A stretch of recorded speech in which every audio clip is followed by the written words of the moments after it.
하나님의 은혜와 평안이 여러분 심령과 가정 가운데 늘 함께 하시기를 기원합니다. 정신과 의사였던 데이빗 호킨스 박사가 지은 치유와 회복이라는 책이 있습니다.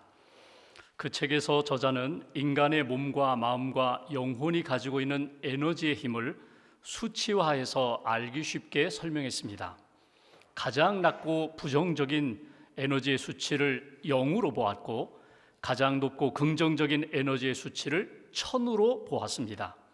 그리고 사람이 살아가는데 가장 필요한 최소한의 정신적인 에너지를 200으로 보았습니다. 그러니까 기준선은 200입니다.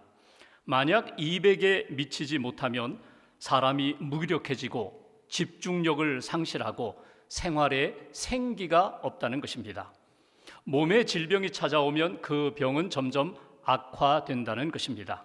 반대로 정신적인 에너지가 200을 넘으면 사람에게 창의력도 생기고 집중력도 높아지고 일의 능률도 오르게 된다. 몸에 질병이 찾아와도 회복의 속도가 빠르다. 치유되게 된다. 그런 이야기입니다. 실제로 2000명을 대상으로 몸에 센서를 달고 일상생활을 체크했습니다. 그 결과 사람의 감정과 생활 습관은 정신 에너지와 아주 밀접한 관련이 있다고 그렇게 설명을 합니다. 그가 제시하는 에너지의 수치는 이렇습니다. 수치심 20, 죄책감 30, 절망 50, 슬픔 75, 두려움 100, 분노 150. 그러니까 지금 내 몸과 마음이 건강하다고 생각하는데 내 마음 가운데 두려움이 가득 차 있습니다. 생각도 감정도 두려움으로 가득 차 있으면 건강해질 수 없다는 것입니다. 힘있게 살아갈 수가 없다는 것입니다. 용기 200, 포용력 350, 사랑 500, 기쁨 540, 평화 600. 환경이 어렵고 조건이 어렵지만 내 안에 기쁨이 가득합니다. 평안이 넘칩니다. 그러면 주변의 상황도 어렵고 내가 살아가기가 힘든 조건이지만 내 안에 기쁨이 넘치고 평안이 넘치면, 그리고 다른 사람을 기쁘게 하고 화평케 하는 삶을 살면 능력 있는 삶, 힘 있는 삶을 살게 된다는 것입니다. 그렇다면 가장 높은 수치를 나타내는 것은 무엇일까? 깨달음이라고 이야기합니다. 사람이 깨달을 때 그 깨달음이 정신 에너지를 700 이상으로 채워준다는 것입니다. 아, 그렇구나. 부모님이 나를 그렇게 사랑해 주셨구나. 뒤늦게 깨달았습니다. 부모님의 은혜를 깨닫는 순간 내 정신이, 의식이 더 건강하게, 더 평안하게 채워진다는 것입니다. 아, 그렇구나. 하나님이 살아계시고 하나님이 나를 사랑하시는구나. 나와 함께 하시는구나. 내가 지금 고난의 길을 걸어가지만 이것으로 끝나지 않고 합력하여 선한 길로 인도해 주시는구나. 단련시키고 연단시키셔서 나를 순금 같은 믿음의 사람으로 만들어 주시는구나. 깨닫는 순간 내 영혼이, 내 정신이 힘을 얻게 된다는 것입니다. 믿음의 사람은 언제 깨달을까? 순수한 마음으로 하나님 앞에 예배드릴 때, 하나님 앞에 예배드리며 하나님의 은혜를 받을 때, 하나님의 뜻을 깨닫게 될 때에 우리의 심령이 하나님을 만나는 순간, 하나님의 뜻을 깨닫는 순간, 하나님이 주시는 은혜와 기쁨으로 채워지는 순간 그 수치는 700, 800, 1000에 가까운 수치로 우리의 심령이 영적으로, 정신적으로 충만하게 채워진다는 것입니다. 여러분 어떻습니까? 여러분의 몸과 마음의 상태는 어떻습니까? 지금 여러분의 영적인 상태는 어떻습니까? 여러분이 깨달은 하나님의 은혜는 무엇입니까? 구체적으로 예배를 드리며 성경을 읽으며 기도를 하며 하나님이 여러분에게 깨닫게 해주신 은혜가 있습니까? 오늘 성경에서 사도 바울이 2차 전도여행을 마치는 그런 부분, 3차 전도여행을 시작하는 부분에서 하나님의 뜻을 깨닫고 하나님의 뜻에 순종하는 내용이 오늘 본문의 내용입니다. 끊임없이 도시를 이동하고 있습니다. 도시에서 만난 사람들, 믿음의 사람들과 작별하며 헤어지는 그런 장면입니다.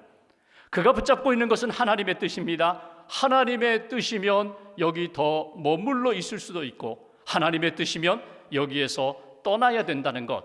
사도 바울이 가지고 있는 하나님의 뜻에 대한 믿음, 그리고 하나님의 뜻에 대하여 순종하는 신앙의 자세를 통하여 오늘 저와 여러분들에게 주시는 하나님의 음성도 듣고 하나님의 뜻도 깨닫는 그런 귀한 시간 되시기를 주님의 이름으로 기원합니다. 먼저 18절 말씀을 보겠습니다. 18절 한 절 같이 봉독합니다. 바울은 더 여러 날 머물다가 형제들과 작별하고 배 타고 수리아로 떠나갈새 브리스길라와 아굴라도 함께 하더라. 바울이 일찍이 서원이 있었으므로 갱그레아에서 머리를 깎았더라. 아멘. 바울이 지금 어디에 머물렀었다고요? 고린도라는 도시에 머물러 있었습니다. 얼마나 머물러 있었습니까? 1년 6개월 동안 머물러 있었습니다. 처음 고린도에 들어왔을 때 바울은 약하고 두렵고 심히 떨었다고, 탈진된 상태였다고, 무기력한 상태였다고. 왜 고린도에 들어올 때 그렇게 탈진되었다고요? 아테네에서 복음을 전했는데 제대로 바울 자신이 생각할 때에 성과가 없었어요. 몇몇 믿음의 사람들이 있었지만 교회를 세우지 못했어요.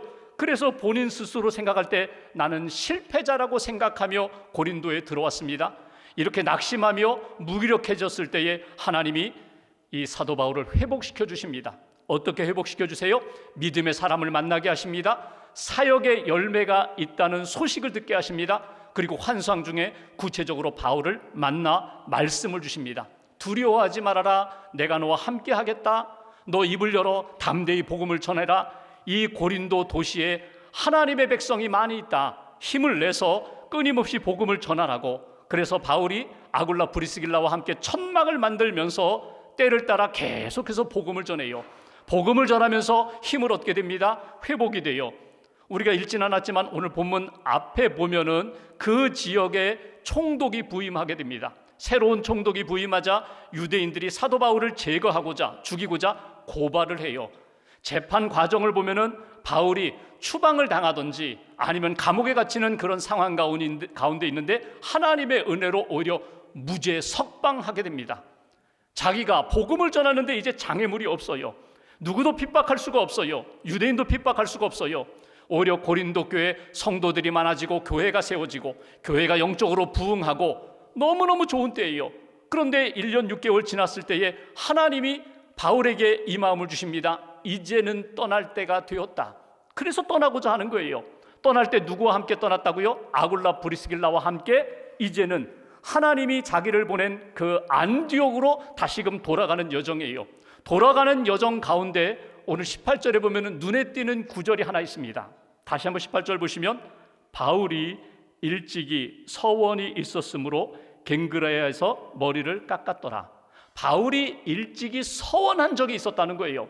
언제 어디서 정확히 서원했는지는 알 수 없어요. 어떤 내용으로 서원했는지도 알 수 없어요. 그러나 분명한 것은 고린도에 1년 6개월 머무는 동안 바울이 하나님 앞에 서원한 적이 있다는 거예요. 여러분, 이 서원은 맹세입니다. 하나님 앞에 깊이 기도하는 간구였을 것입니다. 하나님 들어주시면 내가 이렇게 살겠습니다. 하나님 앞에 맹세하며 서원한 내용이에요. 민수기 6장에 보면은 이스라엘 백성들이 이 하나님 앞에 서원하는 사람들이 있어요. 나시린이라고 하죠. 나시린으로 내가 살겠습니다. 하나님 앞에 맹세하며 서원합니다. 그 기간이 30일, 60일, 100일, 어떤 경우에는 3년, 7년. 여러분, 삼손이나 사무엘 선지자 같은 경우는 평생 나시린으로 살겠다고 하나님 앞에 서원을 해요. 여러분, 이 서원은 그 내용이 이런 것입니다. 포도주, 독주 마시지 않겠습니다. 시체 만지지 않겠습니다. 머리를 자르지 않겠습니다. 거룩하게 살겠다는 거예요. 전심으로 하나님 앞에 헌신하며 살겠다는 거예요. 바울이 고린도에 있는 동안 언제인지는 모르지만 하나님 앞에 서원한 적이 있었다는 거예요. 그리고 이제 고린도를 떠나면서 겐그레아라는 도시에 머물 때에 바울이 하나님 앞에서 머리를 자르게 됩니다.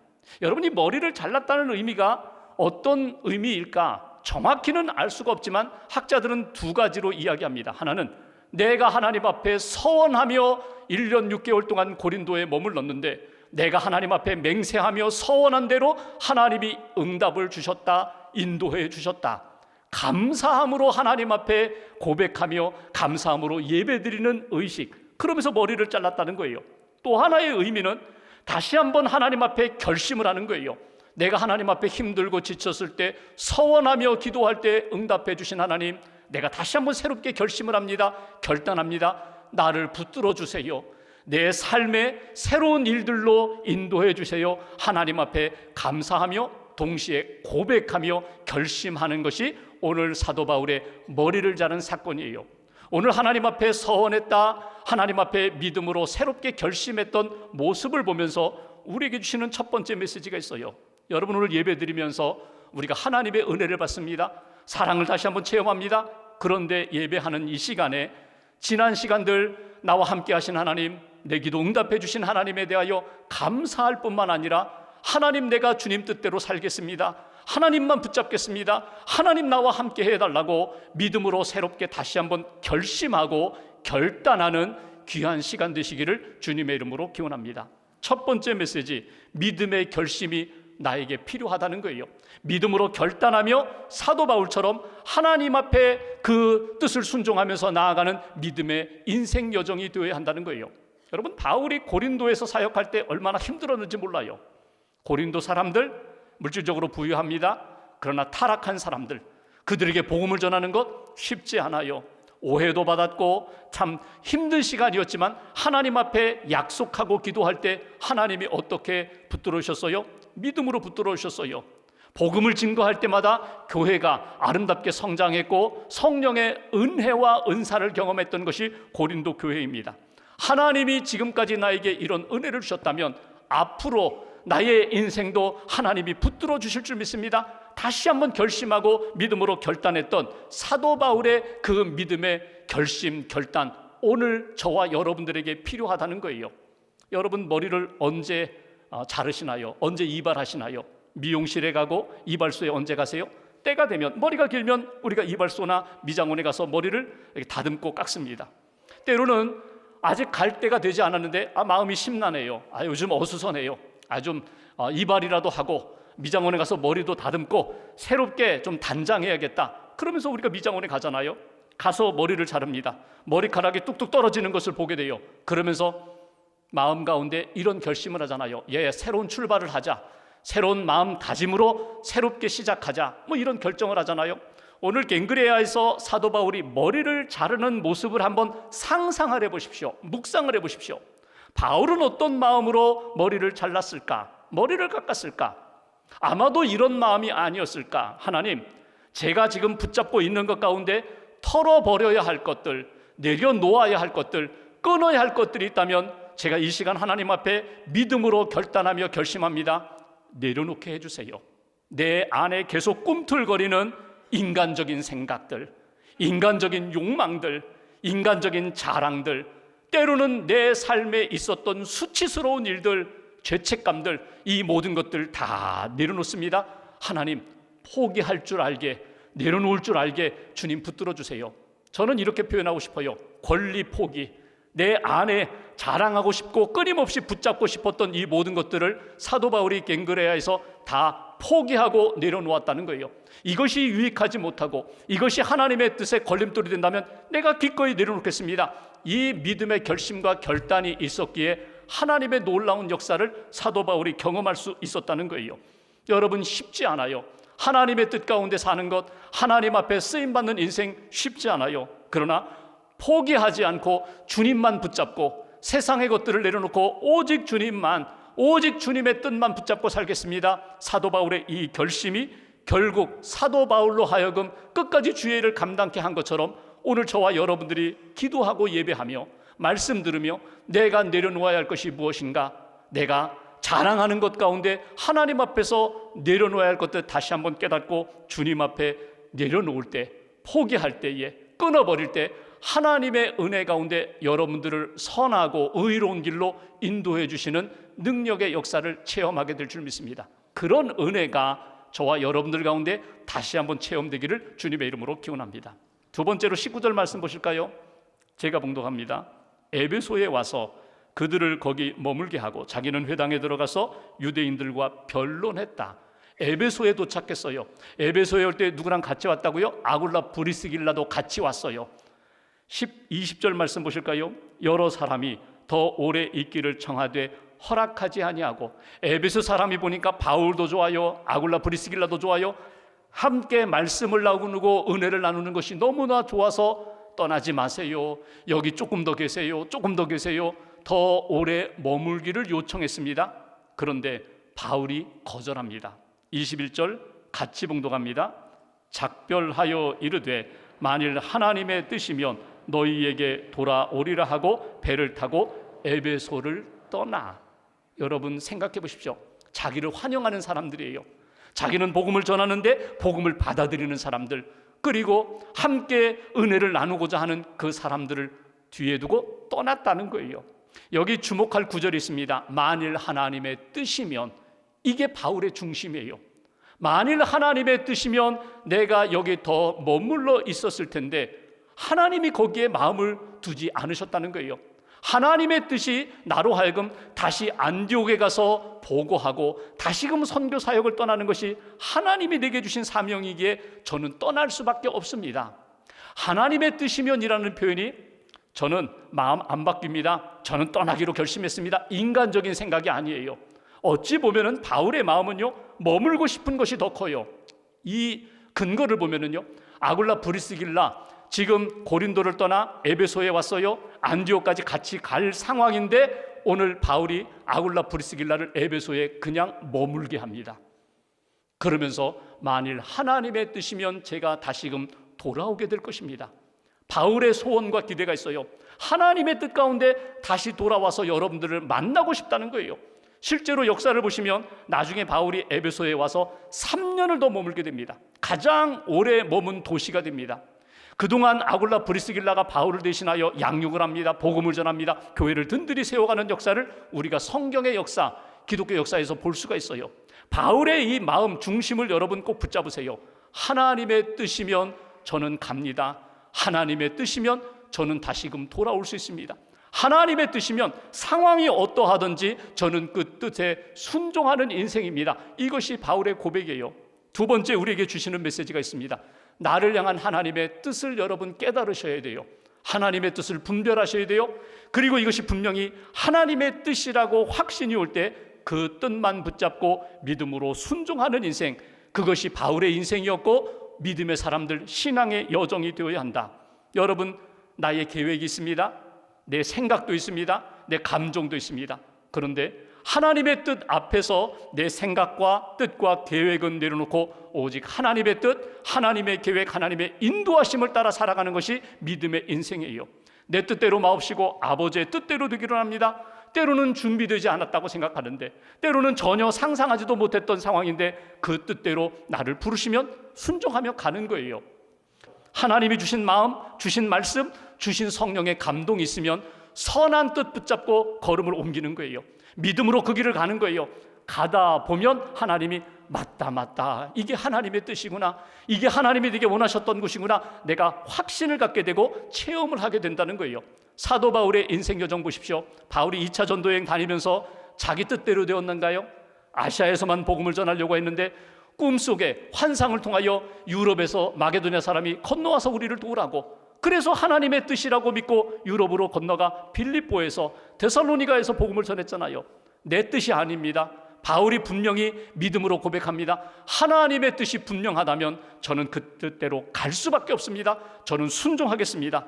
언제나 사람의 생각과 계획보다 더 분명히 이끌어 가시는 하나님의 뜻에 내 인생 모두를 맡기겠습니다. 여러분, 이 바울의 믿음의 고백, 순종의 자세가 저와 여러분들 가운데 체질화되는 그런 은혜가 있기를 주의 이름으로 기원합니다. 마지막 한 가지 22절 말씀 보십시오. 제가 봉독합니다. 가이사랴에 상륙하여 올라가 교회의 안부를 물은 후에 안디옥으로 내려가서, 예루살렘 중심으로 나머지 도시들은 다 내려가는 곳 도시거든요. 안디옥에 도착했다는 거예요. 바울이 홀로 2차 전도여행 마치고 안디옥에 도착했습니다. 안디옥 교회에 보고했을 것입니다. 23절 함께 봉독합니다. 얼마 있다가 떠나 갈라디아와 부르기아 땅을 차례로 다니며 모든 제자를 굳건하게 하니라. 아멘. 여기 안디옥에 잠깐 머물렀다가 다시 3차 전도 여행을 떠나요. 어디로 떠났다고요? 갈라디아, 부르기아 땅으로 떠났다. 여러분, 이곳은 이미 1차, 2차 전도여행 때 한 번 다녀간 곳이에요. 그런데 바울이 그 땅으로 또 가요. 가서 무엇을 했다고요? 제자들을 굳건하게 세웠다. 힘을 더해 주었다는 거예요. 그들을 위하여 기도하고 믿음으로 양육했다는 거예요. 처음에 믿었지만 믿음이 흔들리고 유혹에 빠지고 낙심한 이들을 다시 한번 세워주는 사역에 출발점 삼고 나아가게 되었다. 사도 바울의 인생 여정, 신앙의 여정을 보면은 받은 사명을 가지고 주님 부르시는 날까지 끝까지 감당하던 삶이 사도 바울의 인생 여정, 신앙의 여정이거든요. 내게 주신 사명 잃어버리지 않고 지금 내가 해야 할 일, 맡겨주신 일 나는 믿음으로 신실함으로 감당하겠습니다. 바울의 모습을 통하여 세 번째 주시는 메시지가 있어요. 내일의 사역이 아닙니다. 오늘 하나님이 주셨고 하나님이 뜻하신 바 맡겨주신 사역, 맡겨주신 일을 나는 믿음으로 감당하겠습니다. 이것이 사도 바울의 모습이에요. 내게 주신 사람들, 내게 있는 삶의 자리, 또 내가 하나님 앞에서 감사함으로 기쁨으로 할 수 있는 일들, 해야 할 일들을 나는 믿음으로 감당합니다. 이것이 사도 바울의 믿음의 모습이에요. 여기 제자를 굳건하게 세운다고 했는데 바울이 영적으로 충만하니까 여기 갈라디아 부르기아 땅에 가서 흔들리는 믿음의 사람들, 예수님의 제자들 붙잡고 이렇게 일으켜 줬다는 거예요. 바울이 일으켜 주면서 기도해 주면서 말씀으로 함께 은혜를 나누면서 힘을 얻고 그들에게 성령의 능력, 말씀의 능력을 체험케 했다는 거예요. 여러분, 신앙인이 하나님을 믿습니다. 전적으로 하나님을 믿어요. 생명의 주인도 하나님이시고 내 인생의 목자도 하나님이시고 내가 약할 때 붙들어 일으켜 주실 분도 하나님이심을 믿어요.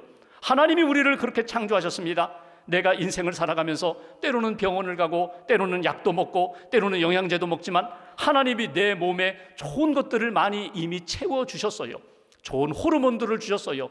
우리 몸에서 나오는 호르몬 가운데 좋은 호르몬, 이 다이돌핀이라는 호르몬이 있어요. 엔돌핀의 4000배가 된다는 아주 강력한 호르몬. 이 다이돌핀이 우리 몸에 나오면 여러분 면역력도 좋아지고 활력도 얻게 되고 여러분 밥을 먹지 않아도 배부를 정도로 에너지가 생긴다는 거예요. 근데 이 다이돌핀이 언제 우리 몸에서 나오는가? 감동을 받았을 때, 은혜를 받았을 때, 큰 사랑을 내가 받았을 때, 그 사랑에 감격할 때, 그 은혜의 깨달음을 얻었을 때, 하나님이 나와 함께 하심에 대하여 전율을 느낄 때 내 몸에서 다이돌핀이 나온다는 거예요. 여러분, 바울을 보십시오. 바울은요, 육체에 가시가 있던 사람이에요. 정확한 병명은 알 수 없었지만 안질인지 간질인지 풍토병인지 불치병을 앓고 있었던 사람이에요. 그런데 바울의 사역을 보십시오. 그가 병약하게 사역하나요? 아니에요. 하나님이 주시는 힘을 가지고 아주 담대하게 힘있게 사역하는 것을 보게 됩니다.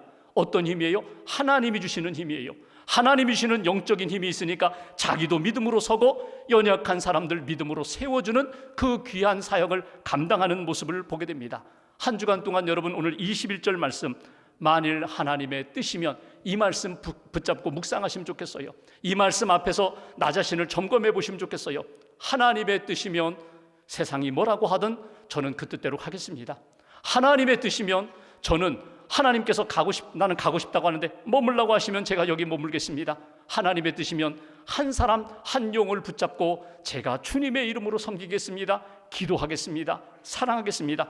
하나님의 뜻이면 하나님께서 온전한 역사로 회복시켜 주실 것을 믿고 그 뜻에 순종하며 나아가는 저와 여러분 되시기를 주님의 이름으로 기원합니다.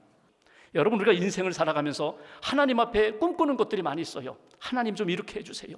내가 준비했습니다. 하나님 이렇게 해주세요. 내가 그 일을 통하여 하나님 영광 드러내고 싶습니다. 내 뜻, 내 계획, 내 생각이 있어요. 그런데 하나님의 뜻을 붙잡으면요, 내가 상상할 수 없는 일들로 하나님이 만들어 주신다는 거예요. 내 뜻대로 마옵시고 아버지 하나님의 뜻대로 되기를 합니다. 뜻 분별하고 뜻 깨닫고 그 뜻대로 순종하며 나아갈 때 여러분, 성경에 나오는 믿음의 사람들, 기독교 역사에 나오는 믿음의 사람들의 모습이 어떤지 아세요? 하나님 뜻 붙잡고 좁은 길 걸어가는데 그 길이 기쁨의 길이 되고, 하나님의 뜻 붙잡고 좁은 문 들어가는데 그 문이 생명의 문이 되는 것을 경험하게 됩니다. 내가 생각하는 길이 아니라 하나님이 인도하시는 주 뜻대로 순종하며 살아가는 길, 한 주간 동안 하나님의 뜻 붙잡고 하나님 앞에서 믿음으로 순종하며 이것이 하나님의 역사구나, 이것이 하나님이 이루시는 일이구나 체험할 수 있는 저와 여러분들 되시기를 주님의 이름으로 기도합니다.